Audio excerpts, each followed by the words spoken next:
All right, hey guys, welcome in today. Got a quick little video for you guys, a little something different. You are in my art room as I circle around my room. Ooh, look at that, look at that.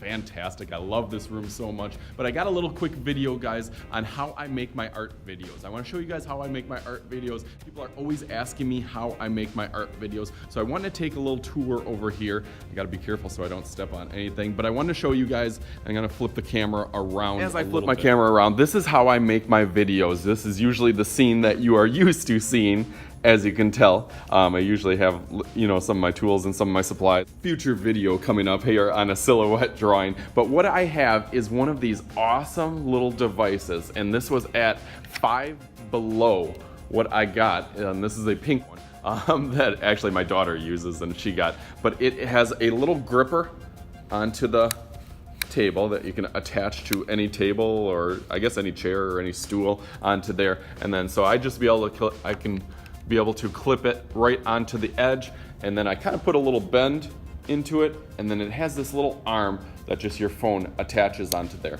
And it was only about $5, which is super, super awesome for me. I used to have a rig that actually hooked up to an iPad that would hold an iPad that I kind of invented a little piece on that I could attach my phone onto, and then I would do my videos. And then really from there, it's a lot of iMovie. I pulled up iMovie just on my iPad, even though I do not use my iPad onto there. I use it all on my phone here, which I can't show you because I am on the phone with you now. So I try to keep it convenient, easy. iMovie is such an awesome, fantastic program.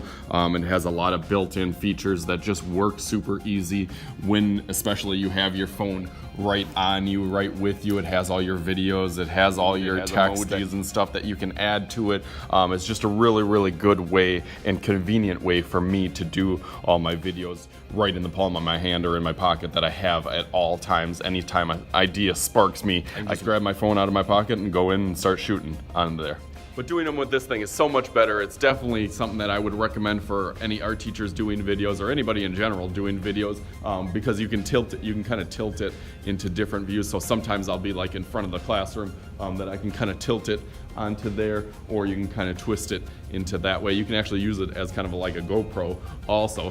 There's all different varieties that you can do. So that's my big plug onto making videos onto there. So hopefully that helps you out a little bit and gives you a little insight into my art class and how I make my videos, and hopefully that can help you guys make videos a little bit better and a little bit easier and at a pretty cheap and effective price at only $5 onto that. So if you guys got some better ideas or some different ideas, or let me know in the comments down below what you guys are using for the features that you guys have, or the programs or anything that you're using to do a video. My daughter uses a little pop thing on the back of her phone to kind of prop her phone up so she can do a video, so it can just sit on the table and then she can be over onto here doing it. So some people like using something like that. I prefer hands-free, so I don't have to go over here with my hands back and forth, and it's not as easy doing it that way for me. So thank you guys for viewing this. As always, I am Mr. Shooty. This is Mr. Shooty's Art Channel, and we'll talk to you guys later.